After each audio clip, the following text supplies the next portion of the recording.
السلام علیکم ورحمۃ اللہ وبرکاتہ۔ اشک فرقت چینل پر آپ کا خوش آمدید۔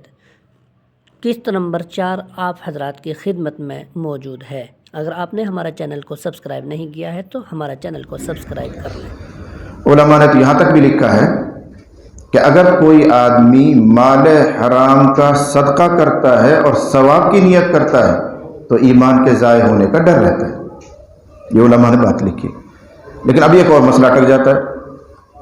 کسی آدمی نے حرام کمائی کر رکھی ہے، ہوش نہیں تھا، نادانی میں کما لیا، ذخیرہ ہو گیا، اب گئے وہ جماعت میں، چلے میں، 4 مہینے میں، یا کسی عالم کی صحبت میں رہا، خانقاہ سے وابستہ ہو گئے، اب اس کا احساس پیدا ہوا کہ اتنا سارا میں نے مال حرام کما رکھا ہے، اس کا کیا کروں؟ تو تفسی، پیچھا چھڑانا واجب ہے اس پر۔ اب اس مال حرام سے اپنے آپ کو بچانا اور اس سے پیچھا چھڑانا اس پر واجب ہے۔ اب کیا کرے؟ تو تفصیل یہ ہے کہ جو مالک اس کو معلوم ہے ان کو پہنچا ہے جہاں سے اس نے گڑبڑ کی ہے۔ اگر معلوم ہے، اندازہ ہے، ان کو تلاش کر سکتا ہے، کرے۔ لیکن فرض کرو کہ ایسی صورتحال ہے اس کو کچھ پتہ نہیں کہاں سے میں نے مال کمایا اور ان کے مالکوں تک وہ نہیں پہنچا سکتا، تو اب حکم یہ ہے کہ اس کو صدقہ کرے گا لیکن ثواب کی نیت نہ کرے۔ بلا نیت ثواب صدقہ کرنا اس کے ذمہ واجب ہے۔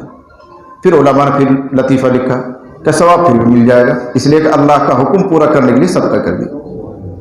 اللہ کا ہی تو حکم ہے کہ پیچھے چھوڑاؤ اس سے، اس کو خرچ کرنا ہے، ثواب کی نیت نہیں کرنی ہے، لیکن پھر بھی اللہ کا ایک حکم تم نے پورا کیا ہے، اللہ اس پر اجر و ثواب دے گا۔ ہو سکتا ہے یہ اجر و ثواب اس سے کہیں زیادہ ہو جائے، اللہ محروم نہیں کرتا، کہیں نہ کہیں سے تمہاری ضرورت پوری کر ہی دے گا۔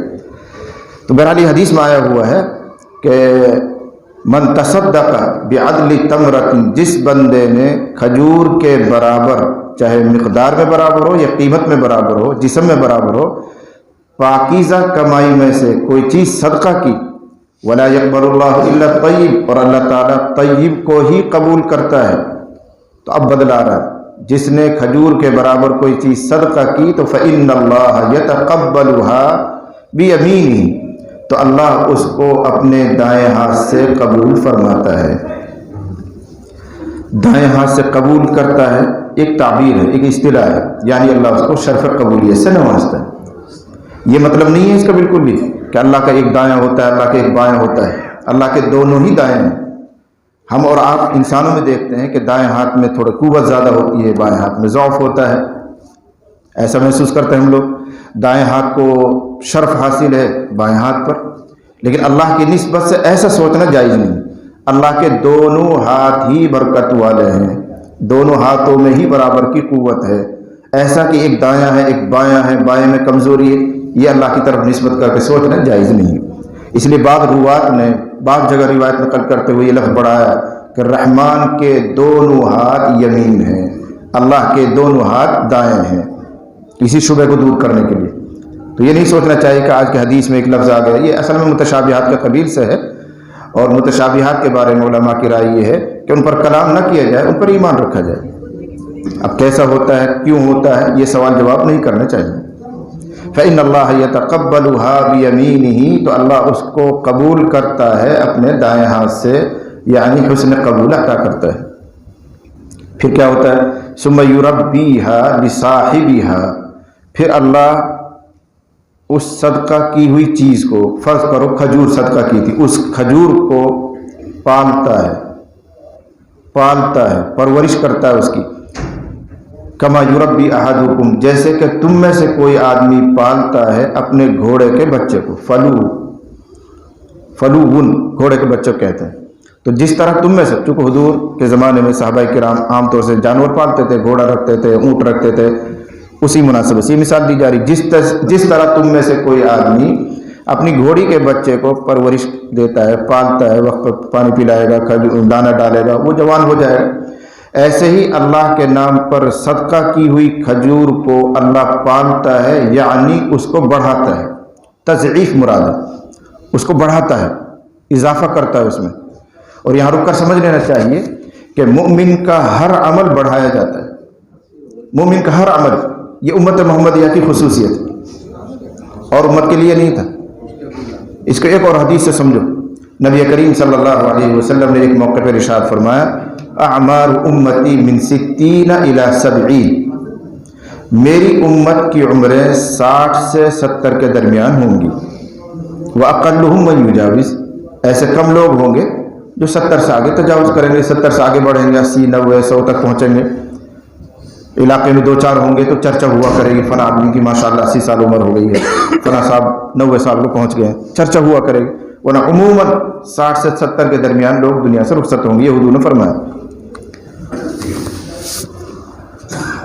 تو ایک فطرتاً سوال پیدا ہوتا ہے، صحابہ کو بھی ہوا.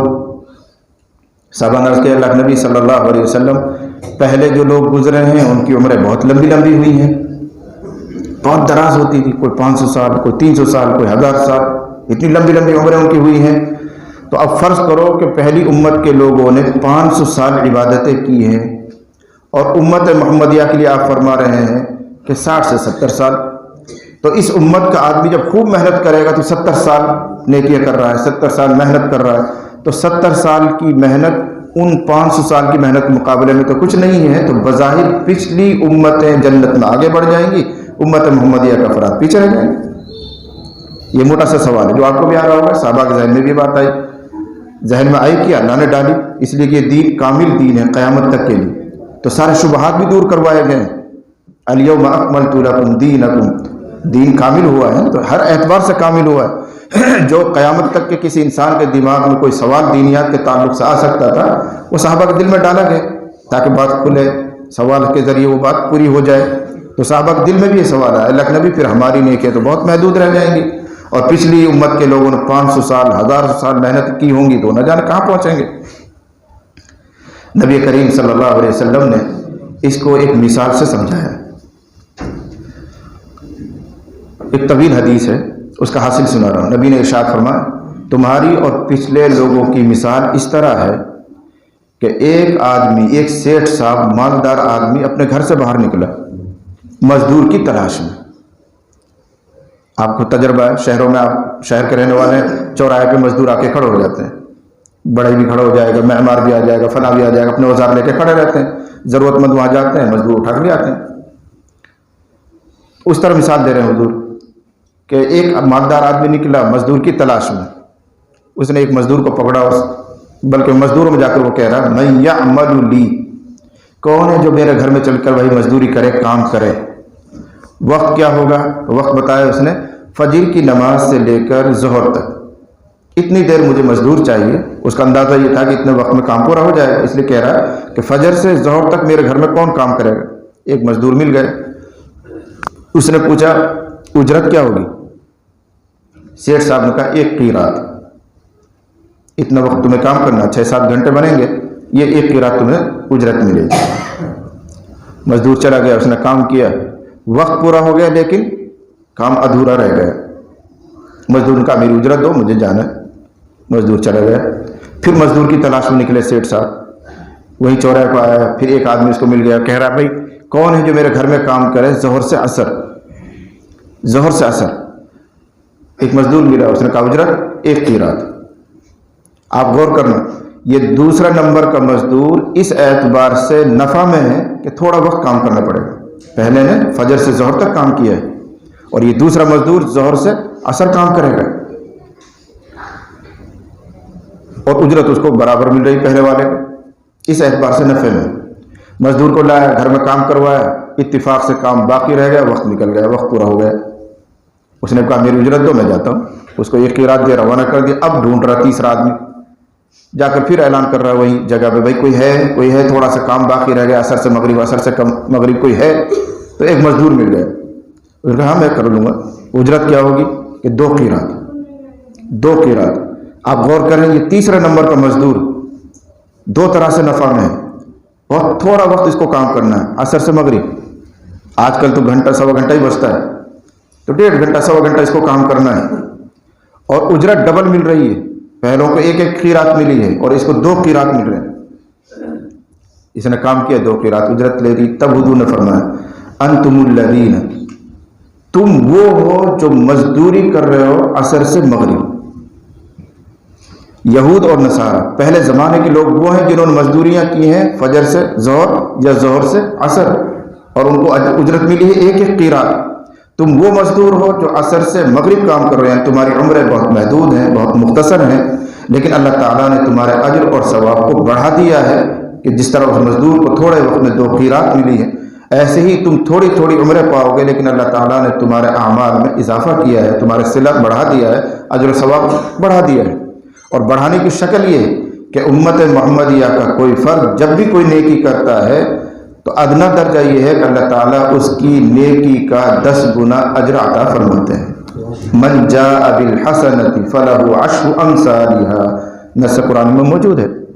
اور بعض روایات سے معلوم ہوتا ہے کہ یہ تحفہ حضرت محمد صلی اللہ علیہ وسلم کو معراج میں ملا تھا، جس طرح 50 نمازوں کا تحفہ ملا تھا، ایسے یہ تحفہ بھی اللہ تعالیٰ نے عطا فرمایا کہ جاؤ آپ کی امت کے لیے ہم یہ تحفہ دیتے ہیں کہ ہر عمل کا بدلہ ہم 10 گنا کر دیں گے، ہر عمل کا بدلہ 10 گنا کر دیں گے۔ من جاء بالحسنۃ فلہ عشر امثالها۔ رک کر ایک اور ضابطہ سمجھ لیجیے، ہر نیکی کا یہ ضابطہ ہے کہ جو بھی بندہ ایک آیت آپ پڑھیں گے تو 10 آیتوں کا ثواب ملے گا، ایک نماز پڑھیں گے تو انشاءاللہ 10 نمازوں کا ثواب ملے گا، لیکن 2 عمل مستثنا ہیں، 2 عمل مستثنا ہیں۔ نمبر 1 روزہ، مستثنا کس طرح ہوگا؟ یوں سمجھو کہ ہر عمل کی شروعات ہوتی ہے، ہر عمل کی شروعات ہوتی ہے 10 سے، پھر بعض آثار سے یہ معلوم ہوتا ہے کہ اللہ تعالیٰ بڑھاتے ہیں، کسی کے لیے 11 گنا کر دیں گے، کسی کے لیے 15 گنا کریں گے، کسی کے لیے 20 گنا بھی کر سکتے ہیں، 100 گنا بھی ہو سکتا ہے، لیکن عام نیکیاں بڑھتے بڑھتے 700 گنا تک پہنچ سکتی ہیں۔ اخلاص ہے، وقت کا تقاضا، کیسے موقع پر اس نے نیکی انجام دی ہے، اس لحاظ سے نیکی بڑھتی ہے۔ 10 گنا تو ملے گا ہی ملے گا اجر و ثواب، لیکن بڑھتے بڑھتے 700 گنا تک بھی پہنچ سکتا ہے۔ لیکن اس قانون سے، اس ضابطے سے 2 عمل مستثنا ہیں۔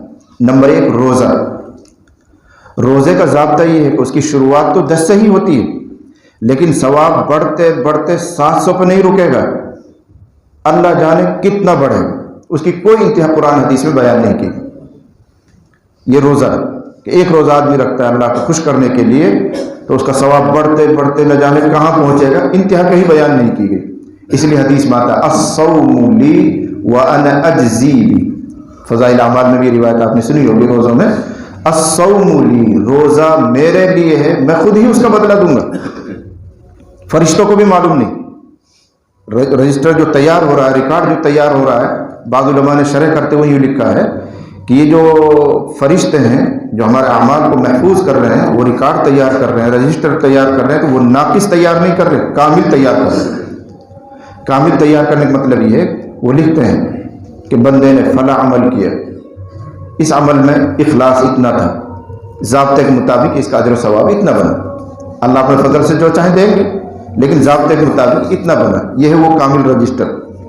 لیکن جب روزہ لکھنے کا نمبر آتا ہے تو وہ لکھتے ہیں فلاں بندے نے روزہ رکھا، اب جہاں وہ خانہ ہے جس میں لکھا جاتا ہے کہ اتنا اجر و ثواب بنا، اس پہ وہ کچھ نہیں لکھتے، بلکہ وہ اللہ کے حضور پہنچتے ہیں، الہ العالمین آپ کے بندے نے روزہ رکھا ہے، اس کا اجر و ثواب ہمیں سمجھ میں نہیں آتا، آپ بتائیے کتنا لکھ دیں؟ تو اللہ تعالیٰ فرماتے ہیں کہ اس خانے میں جہاں تم اجر لکھ رہے ہو وہاں یہ لکھو الصوم لی وانا اجزی بی، روزہ میرے لیے ہے، میں ہی اس کا بدلہ دوں گا، تمہیں بھی پتہ نہیں میں کتنا دوں گا، کتنا ملے گا تعین نہیں کی جا سکتی، لیکن اتنا ضرور طے ہے کہ اللہ روزے کا بدلہ اتنا عنایت فرمائیں گے کہ بندہ خوش ہو جائے گا، جب تک خوش نہ ہو تو ثواب دیتے ہی رہیں گے۔ اور تم تو جانتے ہو بندہ کتنا حریص ہوتا ہے، کب جا کے خوش ہوگا۔ حدیث میں اشارہ للصائم فرحتان، روزہ دار کے لیے 2 خوشیاں ہیں، فرحت عند فطری، ایک خوشی تو فطری ہے کہ جب آدمی افطار کے لیے بیٹھتا ہے، شربت رکھا ہوا، کھجور رکھی ہوئی اور چیزیں نعمتیں رکھی ہوئی تو دیکھ کر ایک مسرت ہوتی ہے، بس اب 2 لمحوں کے بعد افطار کریں گے، انسان کی فطرت ہے، اس اعتبار سے اس کو مسرت ہو رہی ہے۔ وفرحت عند لقاء ربہ، اور ایک مسرت، ایک خوشی اس کو ملے گی جب وہ اپنے رب سے ملاقات کرے گا، یہ وہ صلہ جب پا رہا ہوگا، اجر و ثواب جب اس کو مل رہا ہوگا تب وہ خوش ہوگا، واہ ایک روزہ رکھ کر کتنا اجر و ثواب میں نے کمایا۔ تو جو قانون ہے خدا تعالیٰ کا، اس سے ایک عمل تو یہ الگ ہے، اور دوسرا عمل قانون کیا سنا رہا ہوں کہ ہر نیکی کا بدلہ 10 گنا، پھر وہ بڑھتے بڑھتے 700 گنا تک پہنچتا ہے۔ اس سے 2 عمل مستثنا، ایک تو روزہ، اس کی انتہا 700 پہ نہیں، لا الہ نہایا، نہ جانے کہاں تک پہنچے گا۔ دوسرا عمل یہی ہے جس کا باب چل رہا ہے، انفاق فی سبیل اللہ، اللہ کے راستے میں خرچ کرنا، اس کی شروعات ہی 700 سے ہوتی ہے، اور اعمال کا صلہ کہاں سے شروع ہو رہا ہے؟ 10 سے. 10 گنا تو کرتے نہیں اللہ تعالیٰ، پھر 11 12 بڑھائیں گے. لیکن انفاق فی سبیل اللہ کے راستے میں خرچ کرنے کے ثواب کی شروعات 700 گنا سے ہوتی ہے. ایک کا بدلہ 700 تو اللہ دیں گے ہی دیں گے. پھر کتنا بڑھے گا کچھ معلوم نہیں، کہاں تک پہنچ سکتا ہے معلوم نہیں. 700 ہی ملے گا، 700 سے شروعات ہوتی. قرآن میں آیا ہوا ہے مثل الذین ينفقون اموالهم فی سبیل اللہ کمثل حبۃ انبتت 7 سنابل فی کل سنبلۃ 100 حبۃ واللہ یضاعف لمن یشاء. ایک مثال سے سمجھایا اللہ تعالیٰ نے کہ وہ لوگ جو اللہ کے راستے میں خرچ کرتے ہیں ان کے خرچ کیے ہوئے مال کی مثال ایسی ہے جیسے زمین میں ڈالا ہوا ایک دانہ. فصل اگانے کے لیے ایک دانہ آپ ڈالتے ہیں، پھر اس دانے سے کوپن نکلتی ہے، تنا بنتا ہے، شاخیں چھٹتی ہیں، پتیاں نکلتی ہیں. ہم تجرباتی طور پہ جانتے ہیں. تو بندے نے ایک دانہ زمین پر ڈالا، اس سے 7 بالیں نکلی فرض کرو، اور ہر بال میں 100 دانے ہیں، تو ایک دانے سے 700 دانے پیدا ہوئے. اس طرح سمجھا رہا مثال دے کر اللہ تعالیٰ کہ جو کچھ بندے راہ خدا میں خرچ کرتے ہیں اس کی مثال اس دانے کی سی ہے جو زمین میں ڈالا گیا، جس میں 7 بالیں نکلتی ہیں اور ہر بال میں 100 دانے ہوتے ہیں، تو 700 دانے پیدا ہوئے. اور پھر اتنا ہی نہیں، واللہ یضاعف لمن یشاء، اللہ جس کے لیے چاہتا ہے بڑھاتا ہے. اب سمجھنا یہ ہے کہ اللہ تعالیٰ نے ڈائریکٹ کیوں نہیں فرمایا کہ ایک کا بدلہ 700 دوں گا. یہ تمثیلی انداز کیوں ہے کہ ایسا سمجھو جیسے زمین میں ایک دانہ ڈالا گیا، اس سے 7 بالیں نکلی، ہر بال میں 100 دانے. یہ بات پھیلائی کیوں گئی؟ مفتی شفیع صاحب نور اللہ مرقدہ نے معرف القرآن میں لکھا ہے کہ اس کی وجہ یہ ہے کہ اس تمثیلی انداز سے اللہ تعالیٰ 3 شرائع کی طرف اشارہ فرما رہے ہیں کہ تمہارا انفاق فی سبیل اللہ، راہ خدا میں خرچ کرنا اللہ کے یہاں اس وقت قبول ہوتا ہے اور اس پر ثواب کی شروعات 700 سے اس وقت ہوتی ہے جب یہ شرط پائی جاتی ہے. عام طور سے آپ دیکھیں گے کہ زمین میں جو بیج ڈالا جاتا ہے اس میں 7 بالیں اور نکلے اور ہر بال میں 100 دانے نکلے، یہ اس وقت ہوتا ہے جب کاشتکار زمیندار 3 باتوں کی رعایت کرے. نمبر 1، جو بیج وہ تلاش کر کے لا رہا ہے دکان سے کہیں سے بھی لائے گا، وہ بیج شاندار ہونا چاہیے. اگر وہ بیج ہی خراب ہے، چاہے زمین بہت اچھی ہے، پانی بہت اچھا ہے، بیج خراب ہے، زمین میں ڈالے گا تو بیج ہی نہیں اگے گا. نمبر 2، بیج بہت شاندار ہے، بہت قیمتی بیج خرید کر لایا کہیں سے، لیکن زمین خراب ہے، شوریلی زمین ہے، کھار والی زمین ہے، نمکیلی زمین ہے، پتھریلی زمین ہے، وہ بیج ڈال دو، بیج بہت اچھا ہے لیکن زمین خراب ہے. تیسری بات سوچو کہ اگر بیج بھی شاندار ہے، زمین بھی بہت اچھی ہے، لیکن جو بیج ڈالنے والا ہے وہ ناتجربہ کار ہے، اس کو واقفیت ہی نہیں کہ بیج کیسے ڈالا جاتا ہے، کتنی گہرائی میں ڈالا جاتا ہے، زمین میں کتنی نمی مطلوب ہوتی ہے جب بیج ڈالا جاتا ہے. مجھے اور آپ کو کیا معلوم، جو کاشتکار ان کو پتہ رہتا ہے. ہو سکتا ہے ایسے موسم میں بیج ڈال دیں جس موسم میں وہ اگے گا ہی نہیں. تو 3 باتیں معلوم ہوئی کہ بیج شاندار ہونا چاہیے، زمین شاندار ہونی چاہیے، اور وہ کاشتکاری کرنے والا بھی شاندار ہونا چاہیے، اس کو بھی علم ہونا چاہیے. حضرت مفتی شفیع صاحب نور اللہ مرقدہ لکھ رہے ہیں کہ اب ان 3 باتوں کو ادھر سوچو کہ اللہ کے راستے میں جو درہم خرچ کر رہے وہ بیج ہے، جو پیسہ لگا رہے وہ بیج ہے، وہ پیسہ حلال اور طیب ہونا چاہیے. نمبر 2، جس جگہ اس کو خرچ کر رہے وہ زمین ہے، وہ زمین شاندار ہونی چاہیے. مسجد میں خرچ کیا ہے، کسی غریب کی مدد میں خرچ کیا ہے، کسی مدرسے میں دیا ہے، کسی طالب علم کو دیا ہے، کسی عالم دین پر تم نے خرچ کیا ہے. اور اگر سنیما ہال بنوانے میں لگاؤ گے تو ایک ساتھ سے تھوڑی ملیں گے، ڈنڈے پڑیں گے. درہم اچھا تھا، پیسہ اچھا تھا، لیکن زمین تو خراب تھی جہاں تم نے خرچ کیا ہے. تو درہم اچھا ہونا چاہیے، جس جگہ خرچ کر رہے ہو وہ جگہ اچھی ہونی چاہیے. اور تیسری شرط ہوئی خرچ کرنے والا بھی اچھا ہونا چاہیے، یعنی مخلص ہو، خرچ کرنے کے بعد جتائے نہیں، احسان نہ جتائے. یا ایھا الذین آمنوا لا تبطلوا صدقاتکم بالمن والاذی. شاندار صدقہ کیا تھا، بہت اچھی جگہ خرچ کیا تھا، لیکن احسان جتا دیا تو سارا کیا دھرا ختم ہو جائے گا، سب ضائع ہو جائے گا. تو بات اس پر یاد آئی کہ اللہ تعالیٰ دانے ہاتھ سے قبول کرتا ہے، پھر اس کو پالتا ہے، پرورش کرتا ہے، یعنی بڑھاتا ہے. اور بڑھانے کے یہ انداز ہے کہ ایک کا اللہ تعالیٰ 10 گنا بدلہ دیتے ہیں، بڑھا کے 700 گنا تک بھی لے جاتے ہیں. لیکن روزہ اور صدقہ یہ 2 ایسے عمل ہیں جن کی انتہا معلوم نہیں کتنا اللہ تعالیٰ دیں گے، لاکھوں گنا بھی ہو سکتا ہے. ایک حدیث میں آیا ہوا ہے، بلکہ اسی میں آ رہا ہے، آگے چل کر ابھی آ جائے گا، وہیں عرض کر دیں گے. فإن اللہ یتقبلها بیمینہ، تو اللہ تعالیٰ اس کھجور کو قبول فرماتے ہیں اپنے دائیں سے، دائیں ہاتھ سے. ثم یربیہا، پھر اللہ تعالیٰ اس کو پالتے ہیں، اس کی پرورش کرتے ہیں. کما یربی احدکم، جیسے کہ تم میں سے کوئی آدمی پالتا ہے اپنے گھوڑے کے بچے کو، اس کو جوان کرتا ہے، کھلاتا پلاتا ہے. کتنا بڑھائیں گے اللہ تعالیٰ اس کھجور کو، یہاں آ رہا وہ حصہ، کتنا بڑھائیں گے اس کھجور کو؟ اتنا تو معلوم ہوا کہ پرورش ہوگی، اس کو بڑھایا جائے گا. کتنا بڑھائیں گے؟ حتی تکون مثل الجبل، یہاں تک کہ کل قیامت میں وہ ایک کھجور جو تم نے اخلاص کے ساتھ صدقہ کی تھی، ایک پہاڑ کے وزن کے برابر نامہ اعمال میں ترازو میں آئے گی. ایک کھجور ہے لیکن پہاڑ کے برابر، اور یہ وزن اللہ پیدا کریں گے. دیکھنے میں وہ کھجور ہی ہے لیکن وزن پیدا کریں گے، اس ایک کھجور میں اتنا وزن ہو جائے گا جتنا پہاڑ ہے. اور سارا دار و مدار اللہ کی خوشی پر ہے، مرضی پر ہے، راضی ہو جانے پر ہے. وَرِضْوَانٌ مِّنَ اللَّهِ اکبر. اگر اللہ راضی ہو جائے تو ایک سبحان اللہ سے بھی کام ہوتا ہے، ایک الحمدللہ سے بھی کام بنتا ہے. اسی مشکات میں جلد اول میں بہت پہلے، شاید آپ کے سامنے اس روایت گزری ہو، نبی کریم صلی اللہ علیہ وسلم نے ارشاد فرمایا الحمدللہ تملأ المیزان، الحمدللہ کہہ دینا ترازو کو بھر دیتا ہے. یہ ترازو وہ نہیں ہے جو سنار کی دکان پہ ہوتی ہے، وہ ترازو نہیں ہے، یا کسی دکاندار کی دکان پہ ترازو ہوتی ہے، وہ نہیں. یہ وہ ترازو ہے جس سے بندوں کے اعمال تولے جائیں گے، اور وہ کتنی عظیم ہے. اس کو میں نے شاید پہلے بھی کبھی بتایا تھا. ایک قصہ آتا ہے کہ حضرت داؤد علیہ السلام نے اللہ سے عرض کیا، الہ العالمین، جس ترازو کے ذریعے آپ بندوں کے اعمال کو تولیں گے وہ ترازو مجھے دکھا دیجیے. اللہ فرمایا نہیں، تمہارے اندر اس کو دیکھنے کی سکت نہیں، وہ بہت عظیم ترازو ہے، تم نہیں برداشت کر پاؤ. لیکن انہوں نے اصرار کیا. اللہ کے پیغمبر اللہ کے لاڈلے ہوتے ہیں، کچھ ایسے واقعات ملتے ہیں کہ وہ اللہ سے بھی اصرار کرتے تھے، تو وہ حضرت داؤد علیہ السلام نے بھی اصرار کیا. اللہ نے فرمایا اچھا ٹھیک ہے. تو اللہ تعالیٰ نے اس ترازو کو ظاہر فرمایا. حضرت داؤد نے دیکھا، بے ہوش ہو کر گر گئے، غشی آ گئی. کیوں؟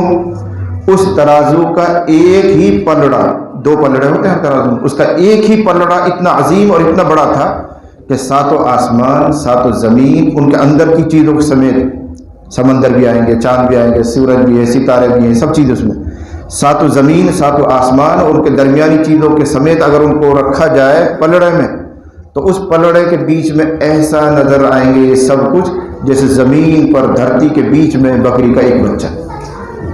پوری زمین کے بیچ میں بکری کا ایک بچہ کیا حیثیت رکھتا ہے. ایسے ہی 7 آسمان اور زمین سب ملا کر رکھ دیے جائیں ایک پلڑے میں تو ایسی چھوٹی سی چیز نظر آئے گی. اس لیے حضرت داؤد علیہ السلام بے ہوش ہو گئے. جب ان کو ہوش آیا تو عرض کرنے لگے الہ العالمین، کون اس ترازو کو بھر پائے گا؟ کون بندہ ایسا ہے جس کی نیکیوں سے اس کے پلڑے بھریں گے؟ تو جو جواب ہے وہ میں آپ کو سنانا چاہتا ہوں. فرمایا یا داؤد یا داؤد اذا رضیت عبدی املأتہ، اے داؤد جب میں اپنے بندے سے خوش ہوتا ہوں تو بندہ نہیں بھرتا، اس کو میں بھرتا ہوں. پھر اس کی ایک ایک نیکی میں ایسا وزن پیدا کرتا ہوں کہ ایک الحمدللہ سے ترازو بھرے گا، سبحان اللہ کہنے سے آدھا ترازو بھر جائے گا. ایک کھجور صدقہ کی اللہ کے حضور میں قبول ہو گئی، اسی میں اتنا وزن ہو گیا کہ پہاڑ سے زیادہ وزنی ہو گئی. تو اذا رضیت عبدی، جب میں اپنے بندے سے محبت کرتا ہوں، اس سے خوش ہو جاتا ہوں، تو پھر میں اس کو بھر دیتا ہوں. ایسا تو کوئی بھی بندہ نہیں ہے جو نعمہ اعمال سے بھر دے. اسی مشکات کی جلد 40 میں ایک روایت آتی ہے، جب میدان محشر قائم ہوگا تو اللہ تعالیٰ ایک بندے کو بنائیں گے اور دوسرے بندوں سے پردے میں لے لیں گے، اوٹ میں لے لیں تاکہ دوسرے بندے اس کو نہ دیکھیں. اب اللہ تعالیٰ اس سے بات کریں گے اور یہ فرمائیں تو نے فلاں گناہ بھی کیا، یہ گناہ بھی کیا، وہ دکھائے جا رہے ہیں گناہ اس کو، تو وہ اقرار کرتا رہے گا الہ العالمین، جی یہ بھی مجھ سے ہوا، جی یہ مجھ سے ہوا، جی یہ گناہ مجھ سے ہوا. وہ سب گناہوں کا اعتراف کرے گا. اللہ فرمائے گا تجھے ان میں سے کسی کا انکار ہے؟ بندہ کہے گا نہیں، مجھے ان میں سے کسی کا کوئی انکار نہیں، میں نے سب گناہ کیا، اور اندر اندر گھبرا رہا ہوگا.